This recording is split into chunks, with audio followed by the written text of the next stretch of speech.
Eu quero que um cachorro desse, um cão guloso desse, me mostre na Escritura onde que dízimo é dinheiro, onde tem dízimo de dinheiro. E o dízimo foi ordenado para o povo de Israel, para Israel, no período de Israel, até a vinda do Salvador. Quando o Salvador morreu, ele disse: o véu do templo se rasgou de alto a baixo e as pedras se fenderam.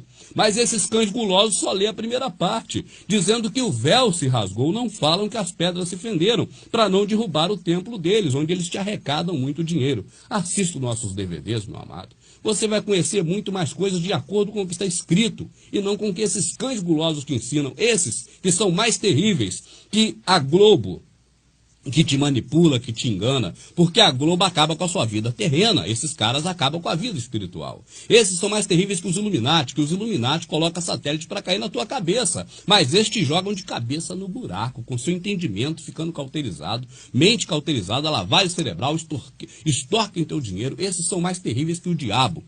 E nos templos, o que você ouve falar? Prosperidade, o amanhã vai ser melhor do que hoje, você vai ter sua casa, eu te revelo que teu emprego está surgindo. O povo todo indo em busca de coisas materiais. E esses cães gulosos, que Isaías chamou de cães gulosos, disse assim: esses cães são gulosos, são pastores que andam adormecidos, adoram tosquenejar, cada um só pensa em lucrar, cada um se torna pela sua denominação.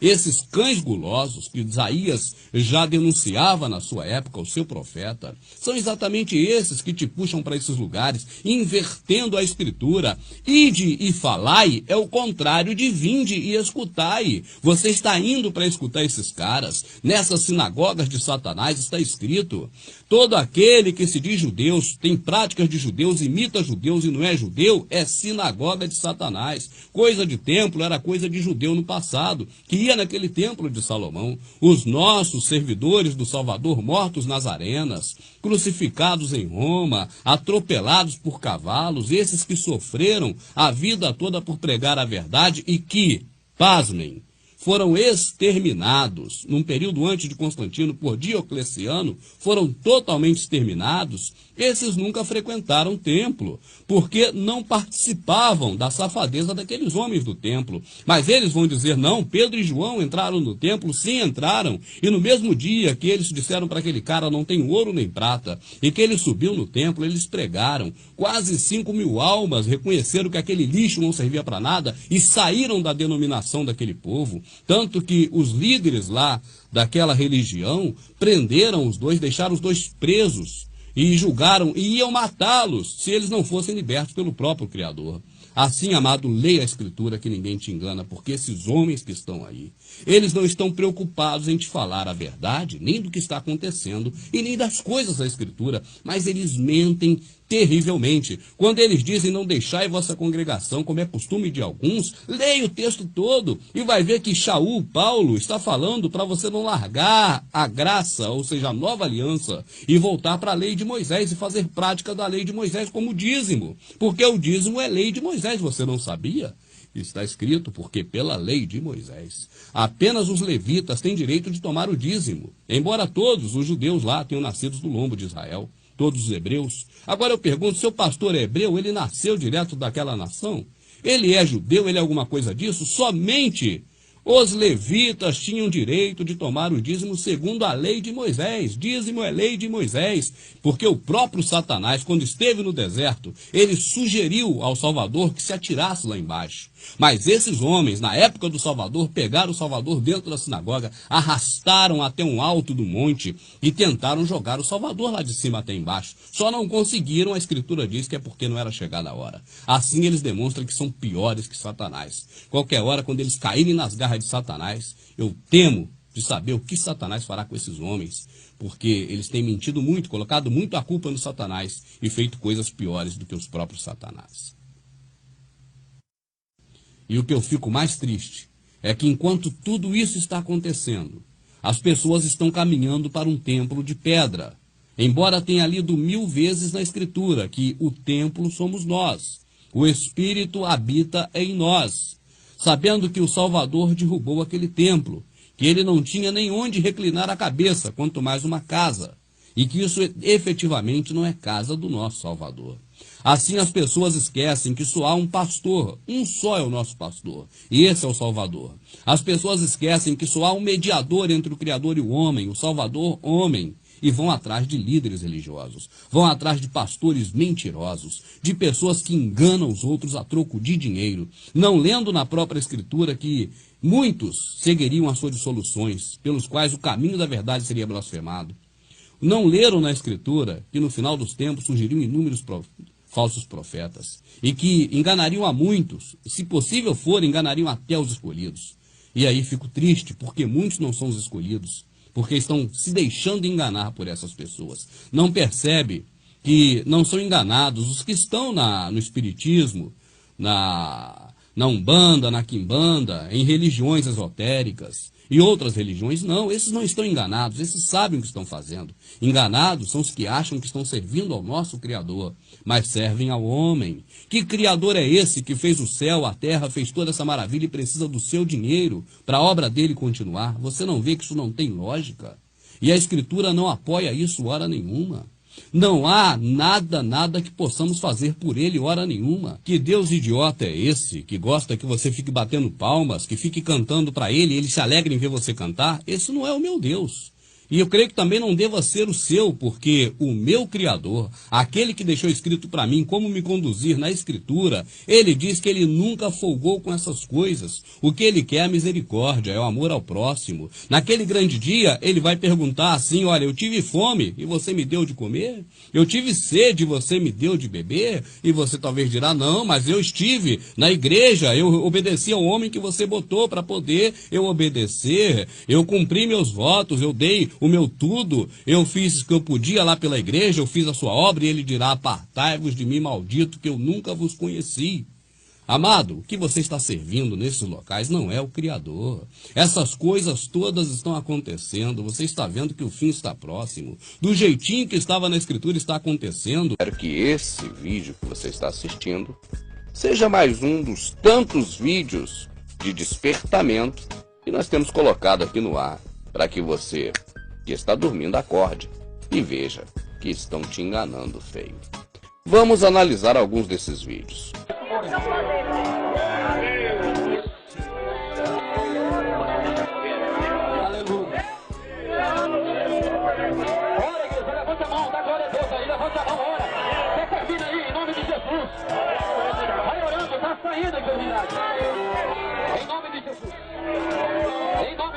Olha, igreja, olha para a mão do pastor aqui. O sangue está saindo da cabeça dela. Não há nenhuma ferramenta cirúrgica, aquela que você vê nos médicos aqui. Só a mão de um homem de Deus. O primeiro é esse milagre fantástico. Um milagre digno de um Mr. M, digno do Mandrake, porque é, na verdade, um grande truque. Um truque de circo. Essa mulher aparentemente estaria com um tumor no cérebro. E esse médium, ou pastor, ou não sei o que chamá-lo, porque também no meio espírita já apareceram aí os doutores Fritz da vida, né? E pelo menos quando nós víamos o Dr. Fritz na Rede Manchete antigamente, aparecia realmente ele abrindo as pessoas. Esse aí, que você vê agora, nessa denominação, embora os gritos de Deus está operando, de que Deus é maravilhoso, olha como Deus trabalha, olha como trabalha a mão do homem de Deus, embora o locutor, animador ali fique falando essas coisas para mexer com o sentimento das pessoas, mas nós vemos que ele faz realmente um truque muito mal feito. Mostra-se claramente que ele já traz ali escondido pedaços talvez de galinha, fígado de galinha, alguma coisa de algum animal. E começa a manipular com a sua mão, sempre ocultando o local exato onde está o efeito do truque ali, os pedaços de órgãos, né, de algum animal com sangue. Inclusive a testa da mulher, você olha que está limpa.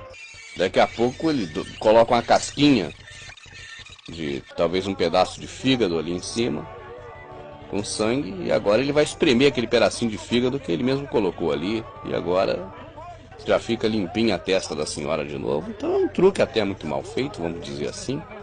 Mas as pessoas acreditam, porque as pessoas estão em transe e precisam acordar para ver que, na verdade, é apenas uma grande ilusão.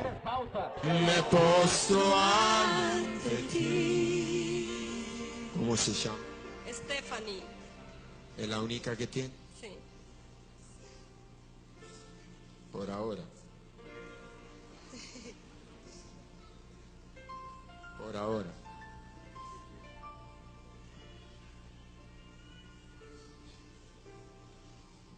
Esse outro cidadão diz que consegue colocar as pernas de uma criança que nasceu com perna, uma maior, outra menor, do mesmo tamanho. E dá toda uma preparação para isso. Não é só ali chegar ali, dar uma puxadinha na bota da criança ou na perninha da criança para poder parecer que ela ficou no lugar. É algo assim, né? Não é apenas fazer isso, tem que ter todo um clima antes para poder convencer as pessoas de que há realmente um milagre. E na verdade o que nós observamos é que esses homens, eles buscam atrações para as suas casas. E quanto mais atrações tiver, mais gente com certeza estará também comparecendo no local em busca dessas atrações. E mais gente no aprisco significa mais gordura, mais lã, e é disso que eles estão atrás.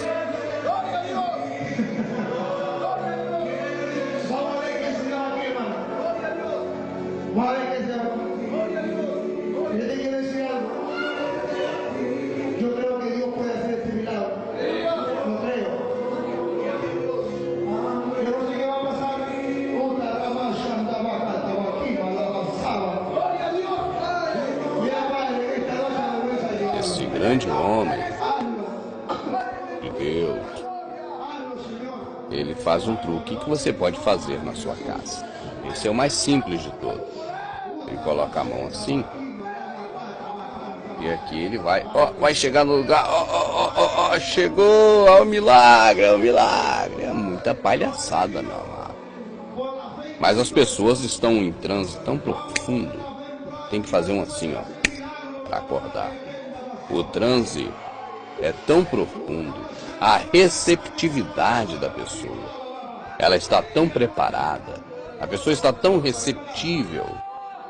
E qualquer coisa que não engana uma criança de 1 ano de idade, hoje acaba enganando essas pessoas, porque elas estão bastante receptivas ao ilusionismo. Isso não é nem aquela questão de hipnotismo. O hipnotismo vai muito além disso. Isso é apenas um condicionamento alienatório das pessoas. As pessoas estão alienadas, realmente muito alienadas, extremamente alienadas, prontas a acreditar em qualquer coisa. E você veja, quanto mais religiosa é a pessoa, quanto mais enfiada nesses lugares a pessoa está, pior é.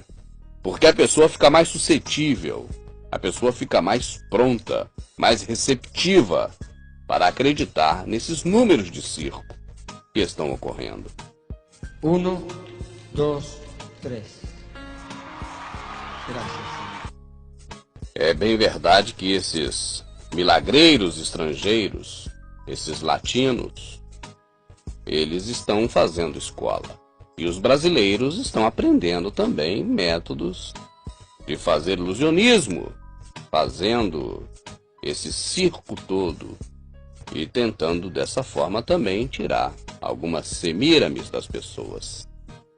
Eu, abrindo um parênteses aqui, eu vi quando o Senhor, escrito nos evangelhos, ele pegou uma moedinha e o Salvador falou assim: de quem é a esfinge?